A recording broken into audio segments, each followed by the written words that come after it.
Hello, everyone. It's Kate. I'm back. I'm here with a bedtime story again, and I figured I would just do a continuation since I have a limited number of books here, and do The Hobbit again, picking up where we left off. It should be should be fun. Introducing some new characters. The dwarves appear right away. They will have Scottish accents because I just do not have very many voices at my disposal.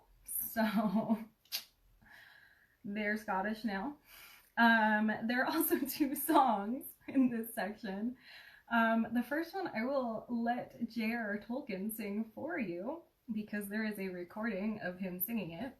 But the second, I will maybe do a little bit of singing. The tune will be from the only existing Hobbit movie, which is obviously the Rankin and Bass Hobbit movie animated film. That is the only one that was made. And if you disagree with me, that's fine. Just know that I love Martin Freeman very much. All right, so this is The Hobbit Part 2. And last time we started the book and all that happened was a conversation with Gandalf.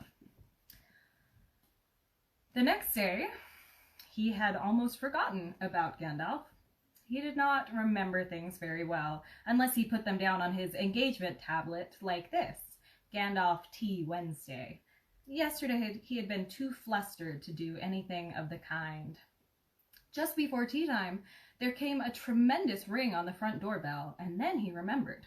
He rushed and put on the kettle, and put out another cup and saucer and an extra cake or two, and ran to the door.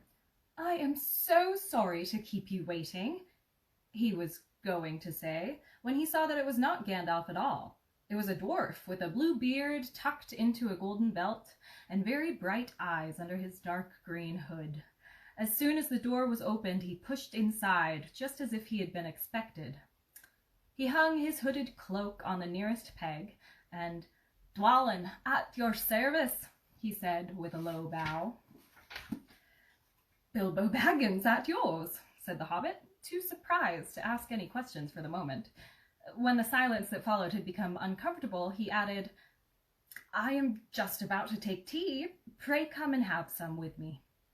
A little stiff, perhaps, but he meant it kindly. And what would you do if an uninvited dwarf came and hung up his things in your hall without a word of explanation?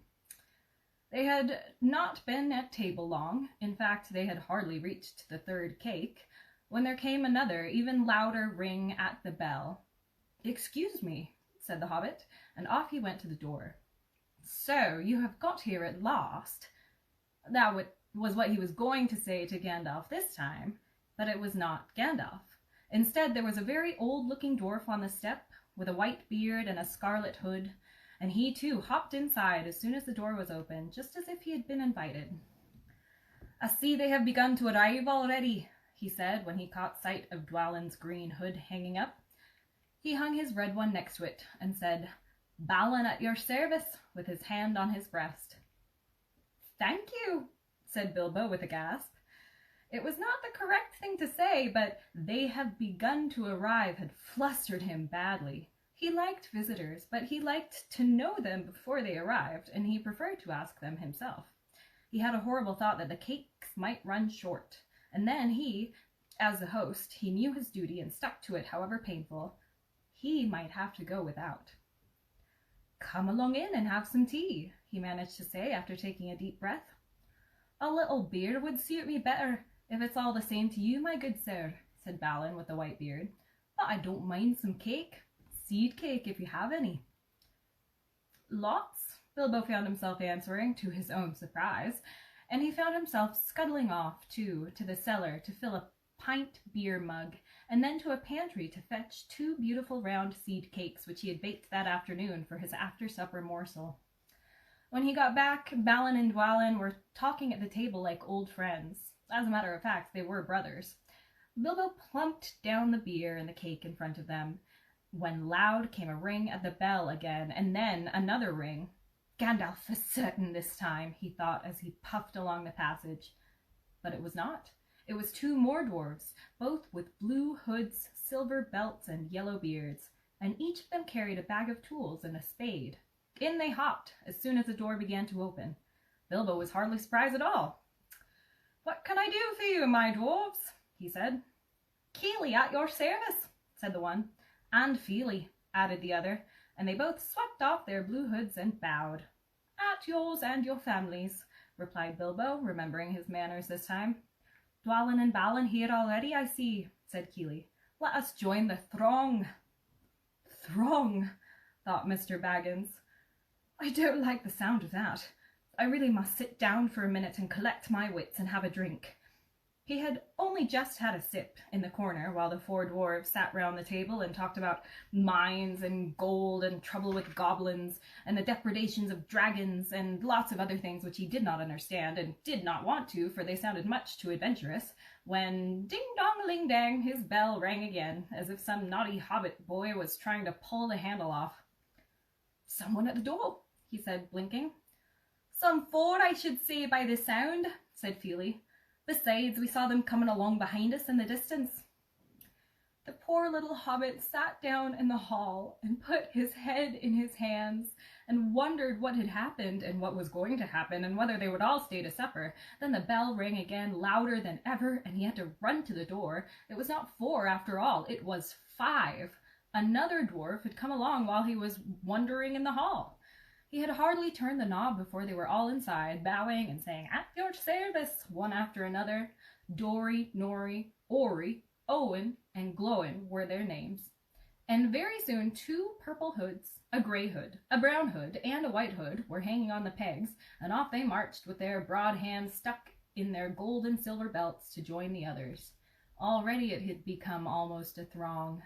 Some of them called for ale, and some for porter, and one for coffee, and all of them for cakes, and so the hobbit was kept very busy for a while. A big jug of coffee had just been set in the hearth. The seed cakes were gone, and the dwarves were starting on a round of buttered scones, when there came a loud knock. Not a ring, but a hard rat-tat on the hobbit's beautiful green door. Somebody was banging with a stick. Bilbo rushed along the passage, very angry, and altogether bewildered and bewuthered. This was the most awkward Wednesday he ever remembered. He pulled open the door with a jerk, and they all fell in, one on top of the other.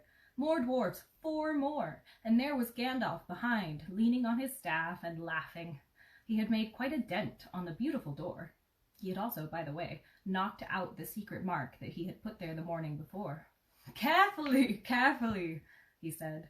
"It is not like you, Bilbo, to keep friends waiting on the mat. And then open the door like a pop-gun. Let me introduce Bifur, Bofer, Bomber, and especially Thorin." "At your service," said Bifur, Bofer, and Bomber, standing in a row. They hung up 2 yellow hoods and a pale green one, and also a sky blue one with a long silver tassel. This last belonged to Thorin, an enormously important dwarf, in fact no other than the great Thorin Oakenshield himself, who was not at all pleased at falling flat on Bilbo's mat with Bifur, Bofer, and Bomber on top of him. For one thing, Bomber was immensely fat and heavy. Thorin indeed was very haughty and said nothing about service, but poor Mr. Baggins said he was sorry so many times that at last he grunted, "Pray don't mention it," and stopped frowning. "Now we are all here," said Gandalf, looking at the row of 13 hoods, the best detachable party hoods, and his own hat hanging on the pegs. "Quite a merry gathering. I hope there is something left for the late-comers to eat and drink. What's that, tea? No, thank you. A little red wine, I think, for me." "And for me," said Thorin. "And raspberry jam and apple tart," said Bifur. "And mince pies and cheese," said Bofer. "And pork pie and salad," said Bomber. "And more cakes and ale and coffee if you don't mind," called the other dwarves through the door. "Put on a few eggs, that's a good fellow," Gandalf called after him, as the hobbits stumped off to the pantries. "And just bring out the cold chicken and pickles." "Seems to know as much about the inside of my larders as I do myself," thought Mr. Baggins, who was feeling positively flummoxed, and was beginning to wonder whether a most wretched adventure had not come right into his house. By the time he had got all the bottles and dishes and knives and forks and glasses and plates and spoons and things piled up on big trays, he was getting very hot and red in the face and annoyed. "Confusticate and be bother these dwarfs," he said aloud. "Why don't they come and lend a hand?" Lo and behold, there stood Balin and Dwalin at the door of the kitchen, and Fili and Kili behind them, and before he could say knife, they had whisked the trays and a couple of small tables into the parlor and set everything out afresh. Gandalf sat at the head of the party with the 13 dwarfs all round, and Bilbo sat on a stool at the fireside, nibbling at a biscuit. His appetite was quite taken away, and trying to look as if this was all perfectly ordinary and not in the least an adventure. The dwarfs ate, and talked, and time got on. At last they pushed their chairs back, and Bilbo made a move to collect the plates and glasses. "I suppose you will stay for supper?" he said in his politest, unpressing tones. "Of course," said Thorin, "and after. We shan't get through the business till late, and we must have some music first. Now to clear up." Thereupon the 12 dwarves, not Thorin, he was too important and stayed talking to Gandalf, jumped to their feet and made piles of all the things. Off they went, not waiting for trays, balancing columns of plates, each with a bottle on top, with one hand, while the hobbit ran after them, almost squeaking with fright. "Please be careful, and please don't trouble, I can manage." But the dwarves only started to sing. Here's Mr. Tolkien. Loading. The glasses and crack the plates, cut the knives and bend the forks. That's what Bilbo Baggins hates. Smash the bottles and burn the corks. Cut the Salt and bread on the fat, pour the milk on the pantry floor, leave the bugs on the bedroom mat, catch the wine on every door. Dump the box in a boiling bowl, pound them up with a thumping pole, and when you finish, if any are whole, send them down the hole to roll. That's what Bilbo Baggins hates, to get the captain with the plate. That's what Bilbo Baggins hates, to get the captain with the plate. That's so fun. I love that there's a recording of Jolkin Rolkin himself. Alright. And of course, they did none of these dreadful things, and everything was cleaned and put away safe as quick as lightning, while the hobbit was turning round and round in the middle of the kitchen, trying to see what they were doing. Then they went back and found Thorin with his feet on the fender, smoking a pipe. He was blowing the most enormous smoke rings, and wherever he told one to go, it went, up the chimney, or behind the clock on the mantelpiece, or under the table, or round and round the ceiling. But wherever it went, it was not quick enough to escape Gandalf. Pop! He sent a smaller smoke ring from his short clay pipe straight through each one of Thorin's. Then Gandalf's smoke ring would go green and come back to hover over the wizard's head. He had a cloud of them about him already, and in the dim light it made him look strange and sorcerous. Bilbo stood still and watched. He loved smoke rings. And then he blushed to think how proud he had been yesterday of the smoke rings he'd sent up the wind over the hill. "Now for some music," said Thorin. "Bring out the instruments." Kili and Fili rushed for their bags and brought back little fiddles. Dori, Nori, and Ori brought out flutes from somewhere inside their coats. Bomber produced a drum from the hall. Biffer and Bofer went out too, and came back with clarinets that they had left among the walking sticks. I love that they are bringing, clarinets to the Misty Mountain, just FYI. That's amazing. You have to have a good wind section for adventures like this. Dwalin and Balin said, "Excuse me, I left mine in the porch." "Just bring mine in with you," said Thorin. They came back with vials as big as themselves, with Thorin's harp wrapped in a green cloth. It was a beautiful golden harp, and when Thorin struck it, the music began all at once, so sudden and sweet that Bilbo forgot everything else, and was swept away into dark lands under strange moons, far over the water, and very far from his hobbit hole under the hill. The dark came into the room from the little window that opened in the side of the hill. The firelight flickered. It was April, and still they played on, while the shadow of Gandalf's beard wagged against the wall. The dark filled all the room, and the fire died down, and the shadows were lost, and still they played on.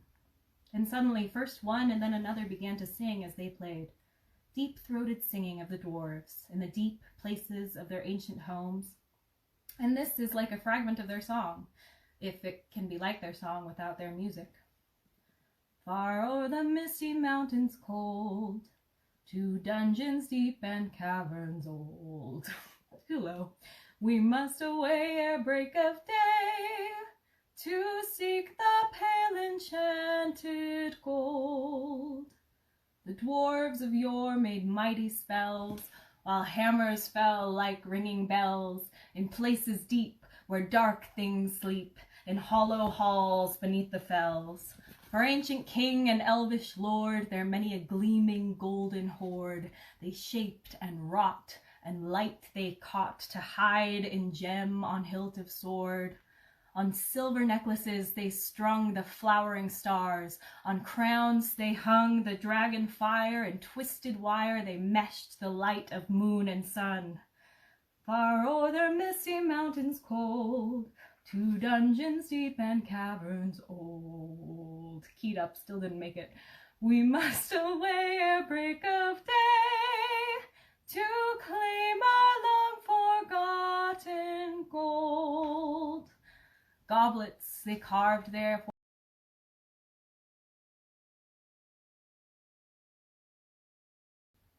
the pines were roaring on the height. The winds were moaning in the night. The fire was red, it flaming spread. The trees like torches blazed with light. The bells were ringing in the dale. The men looked up with faces pale. The dragon's ire, more fierce than fire, laid low their towers and houses frail. The mountains smoked beneath the moon.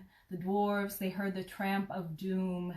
They fled their hall to dying fall beneath his feet, beneath the moon. Okay, one more time.